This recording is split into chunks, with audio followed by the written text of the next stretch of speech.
শাশুড়ি মায়ারানী দেবী আর বউ তনয়া দুজনেই দুর্দান্ত রাঁধুনি, তবে কেউ কাউকে ছাড় দিতে রাজি নয়।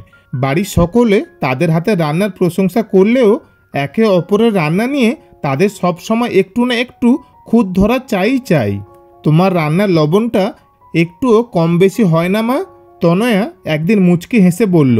মায়ারানী দেবী চশমার ফাঁক দিয়ে তাকিয়ে বললেন, আমার রান্নার লবণ নিয়ে কখনো কেউ অভিযোগ করেনি, কিন্তু তোমার মালাইকারিটা একটু বেশি মিষ্টি হয়ে যায়, তা খেয়াল করেছো? তনয়া ঠোঁট কামড়ে হাসি চেপে রাখল। প্রতিদিনই এমন খুনসুটি চলতেই থাকে, আর বাড়ির সবাই এতে দারুণ মজা পায়। সেদিন বিকেলে সবাই উঠোনে বসে আড্ডা দিচ্ছিল। তনয়ার স্বামী রাহুল, শ্বশুরমশাই, ছোট ননদ মিষ্টি, এমনকি পাশের বাড়ির রিনা মাসি পর্যন্ত হাজির। চায়ের কাপ হাতে গল্প জমে উঠেছিল। হঠাৎই রাহুল বলে উঠল, তোমরা দুজন রান্নার প্রতিযোগিতা করো না কেন? দেখাই যাক কে আসল মাস্টার শেফ। মিষ্টি সঙ্গে সঙ্গে হাততালি দিয়ে চিৎকার করে উঠল, দারুণ আইডিয়া দাদা। রিনা মাসিও উৎসাহ দিলেন, হ্যাঁ ঠিক বলেছ, এই তো বোঝা যাবে আসল রান্নার রানী কে। শাশুড়ি বউ প্রথমে অবাক হয়ে একে অপরের দিকে তাকালেন। তারপর মায়ারানী দেবী গম্ভীর মুখে বললেন, তা করতেই পারি, তবে নিয়ম ঠিক করতে হবে। তনয়া একটু ভেবে বলল, ঠিক আছে, কিন্তু বিচারক কারা হবে? বাড়ির সবাই, রাহুল বলল। শ্বশুরমশাই হাসতে হাসতে বললেন, আহা, আজ তাহলে আমাদের রাজভোগ হবে। সবাই হেসে উঠল। প্রতিযোগিতার নিয়ম, শাশুড়ি ও বউ নিজের ইচ্ছা মতো যে কোনো একটা পদ রান্না করবেন। খাবারের স্বাদ, গন্ধ, উপস্থাপনা সব কিছুর উপর বিচার হবে। বিচারকরা হলেন পরিবারের সবাই, এমনকি কাজের মাসি কমলাও। পরের দিন রান্নার লড়াই শুরু হবে। শাশুড়ি সিদ্ধান্ত নিলেন তিনি সর্ষে ইলিশ রান্না করবেন, যে পদ তার পারিবারিক ঐতিহ্য বহন করে। আর তনয়া ঠিক করলো সে চিংড়ি মালাইকারি বানাবে, যা সে শিখেছে তার মায়ের কাছ থেকে। মায়ারানী দেবী রান্নার খাতায় পুরনো রেসিপি ঘাঁটছেন। তনয়া মশলার মাপ ঠিকঠাক করার পরিকল্পনা করছে। রাহুল আর মিষ্টি পরের দিনের জন্য অপেক্ষা করছে, কারণ তারা জানে এই প্রতিযোগিতা হতে চলেছে দারুণ মজার। সকাল থেকেই বাড়িতে যেন উৎসবের আমেজ। রান্নার প্রতিযোগিতার উত্তেজনায় সবাই মেতে আছে। শাশুড়ি মায়ারানী দেবী একদম ভোরে উঠে বাজারে গেলেন। তাজা ইলিশ মাছ ছাড়া তার সর্ষে ইলিশ জমবে না। তিনি ভালো করে মাছ দেখে ওজন করে কিনলেন, সঙ্গে সর্ষে, কাঁচা লঙ্কা আর খাঁটি সর্ষের তেলও নিয়ে এলেন। তনয়াও কম যায় না, সে আগের দিনই ভালো চিংড়ি মাছ কিনে রেখেছিল। আজ সে নারকেল বেটে মশলা বেছে একেবারে পারফেক্ট প্রস্তুতি নিচ্ছে।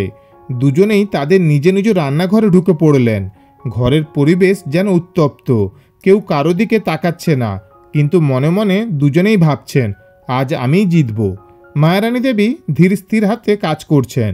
তিনি প্রথমে সর্ষে বেটে নিলেন, তারপর ধোয়া ওঠা সর্ষের তেলে ইলিশ মাছগুলো সোনালি করে ভেজে নিলেন। চারপাশে এক অপূর্ব সুগন্ধ ছড়িয়ে পড়ল।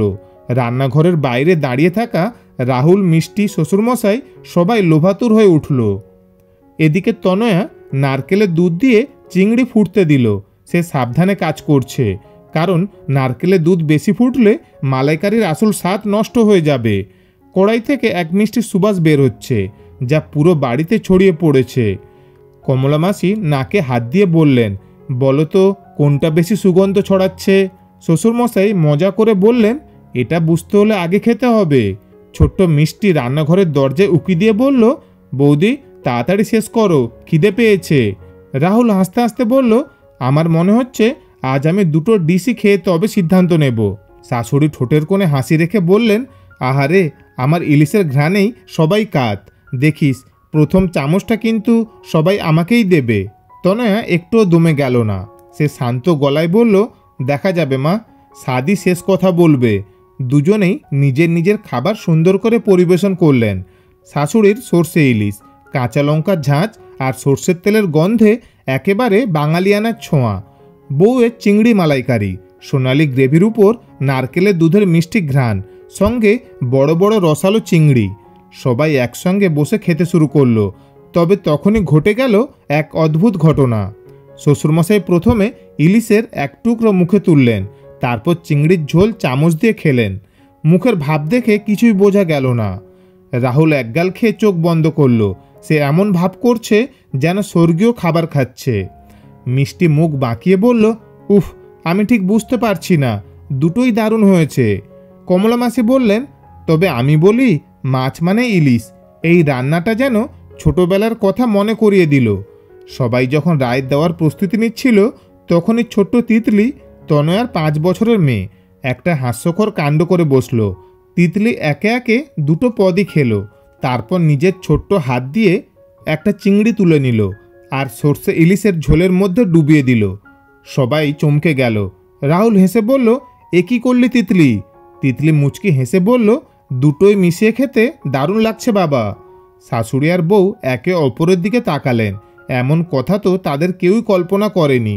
শ্বশুরমশাই বললেন, আসলে ব্যাপারটা হলো, দুটো রান্নাই নিজ নিজ জায়গায় অসাধারণ।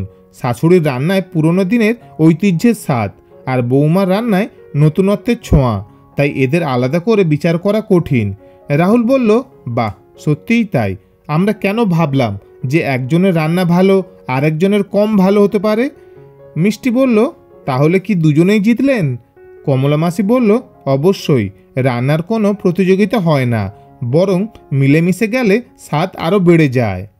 শাশুড়ি একটু চুপ করে থেকে বললেন, সত্যি কথা বলতে, আমি আর তনয়া আলাদা আলাদা রান্না করলেও আমরা একসঙ্গে রান্না করলে কত সুন্দর একটা পদ তৈরি হতে পারত, তাই না?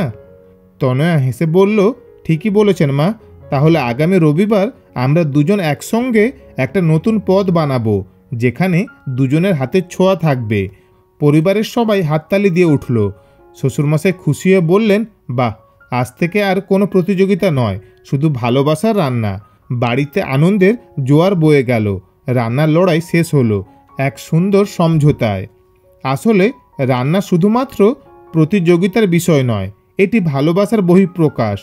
পুরনো ও নতুন ধারা একসঙ্গে মিললে আরও সুন্দর কিছু তৈরি হয়। কখনো কখনো একে অপরের হাত ধরে চলাই আসল জয়।